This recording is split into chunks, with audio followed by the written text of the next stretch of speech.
World War II is the most devastating war in the history of mankind.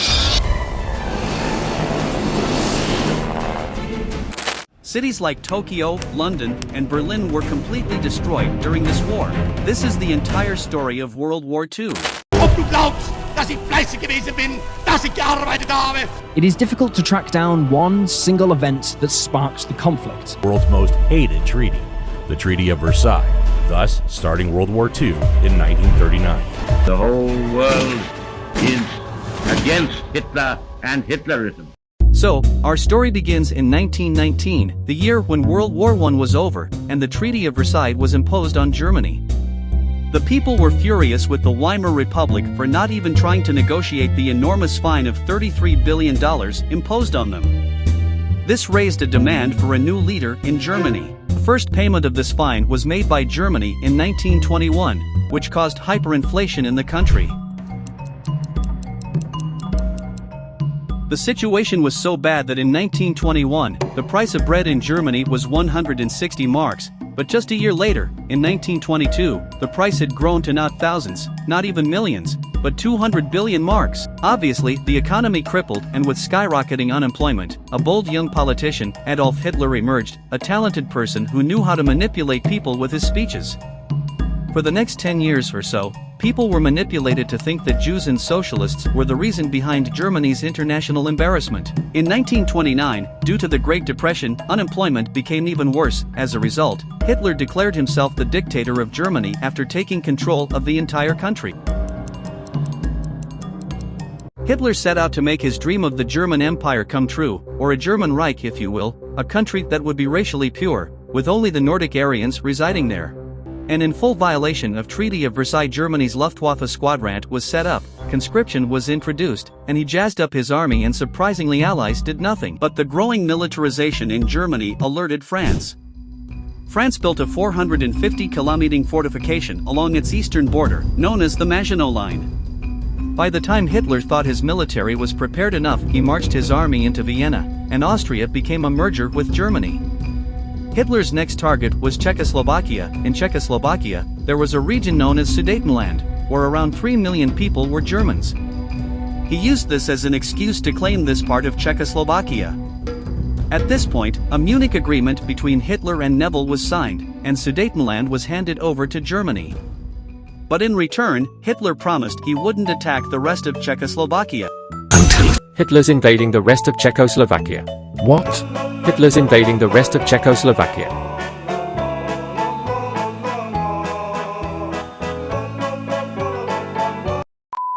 And our next victim is Poland, but there's a problem.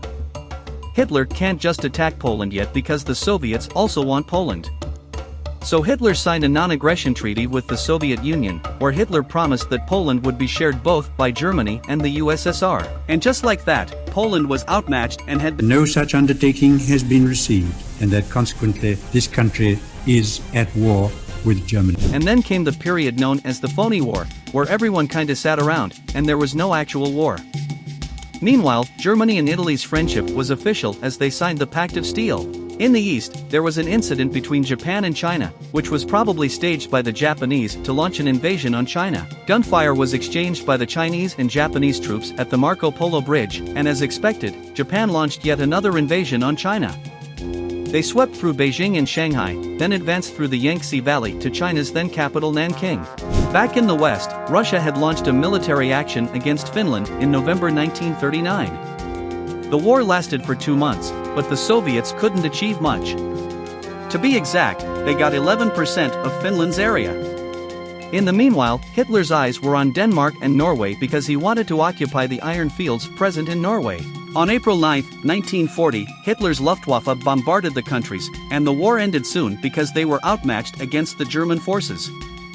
After the slightly embarrassing failure, Chamberlain resigned and was replaced with Winston Churchill. I sought an audience of the King this evening, and tendered to him my resignation, which His Majesty has been pleased to accept. His Majesty has now entrusted to my friend and colleague, Mr. Winston Churchill, the task of forming a new administration on a national basis. On the same day, Hitler launched an all-out war against France, Belgium, Luxembourg, and the Netherlands. This made Hitler's intentions very clear. He wouldn't stop. Hitler used his trademark blitzkrieg strategy. More than 1,000 fighter planes and around 3 million ground soldiers for the offense. This battle was known as the Battle of France. The ground soldiers were divided into 3 parts, Group A, B, and C. Group B's task was to attack the Netherlands and then enter Belgium to fight with the Allied powers, and Group C's plan was to attack the Maginot Line. Are you wondering what Group A was supposed to do?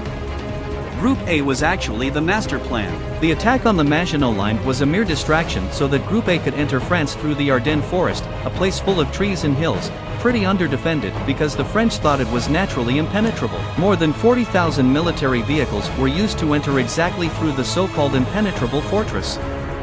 On May 15, 1940, Sedan was captured, and Group A traveled northwards. The Allied army fighting Group B was shocked to see that they had been trapped from 3 sides. There was only one way to escape, through the English Channel via the historical port of Dunkirk.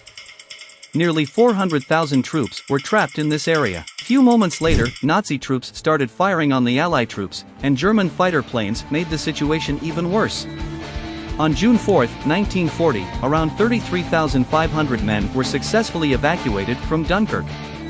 This is the biggest military evacuation in the history of mankind to date.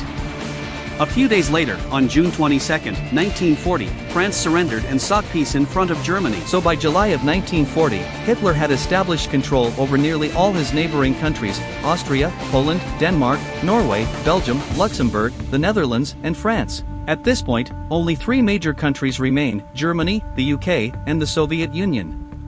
Considering Germany and the Soviet Union had a peace agreement, the USSR isn't a problem for now. Now, only Britain stands against Germany. So, how did Britain defeated the Germans? Well, we shall see that in the next video.